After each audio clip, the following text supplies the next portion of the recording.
এনসিপির প্রথম কর্মসূচি হিসেবে আমরা জাতীয় স্মৃতিসৌধে আমাদের স্বাধীনতা সংগ্রামের বীর শহীদদের শ্রদ্ধাঞ্জলি দিতে এসেছি। আজকে থেকে আমাদের যে আনুষ্ঠানিক কর্মসূচি শুরু হলো, জাতীয় নাগরিক পার্টি এনসিপির পক্ষ থেকে সারা দেশের সকল মানুষকে শুভেচ্ছা জানাচ্ছি।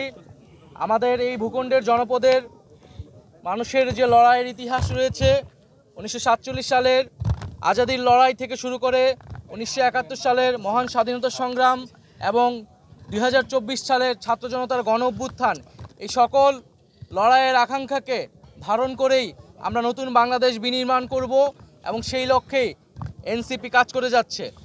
এবং আমরা বলেছি যে 1971 সালের মুক্তিযুদ্ধের মধ্য দিয়ে আমরা একটি স্বাধীন রাষ্ট্র পেলেও আমাদের যে সার্বভৌমত্ব, সেই সার্বভৌমত্ব বারবার হুমকির মুখে পড়েছে। আমাদের যে গণতান্ত্রিক প্রতিষ্ঠানসমূহ বারবার ভেঙে পড়েছে।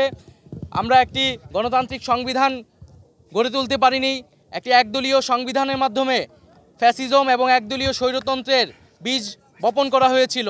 ফলে আমরা বলেছি যে একটি নতুন প্রজাতন্ত্র আমাদের গড়তে হবে এবং তার জন্য একটি নতুন সংবিধান এবং গণপরিষদ নির্বাচনের প্রয়োজন। সেই জায়গা থেকে আমরা সেকেন্ড রিপাবলিকের কথা বলেছি এবং আমরা সেই লক্ষ্যে কাজ করে যাচ্ছি।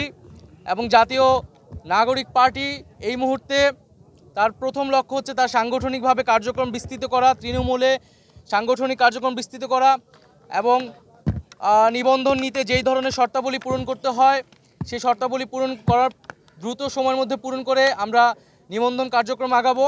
এ মাসের মধ্যে আমরা আমাদের গঠনতন্ত্র যে প্রণয়নের কাজ, সেই প্রণয়নের কাজটি আমরা শুরু করব এবং আমাদের আজকের এই স্মৃতিসৌধে শ্রদ্ধাঞ্জলি নিবেদনের পরে আমরা রায়ের বাজার যাব। সেখানে আমাদের যে জুলাই অভ্যুত্থানে যারা শহীদ হয়েছে সেই শহীদদেরকে আমরা শ্রদ্ধা নিবেদন করব। শহীদদের প্রতি আমাদের যে 71-এর শহীদ এবং জুলাইয়ের শহীদ, তাদের প্রতি শ্রদ্ধা নিবেদন করেই, তাদের আত্মত্যাগকে স্মরণ করেই আমরা আমাদের যাত্রা শুরু করছি।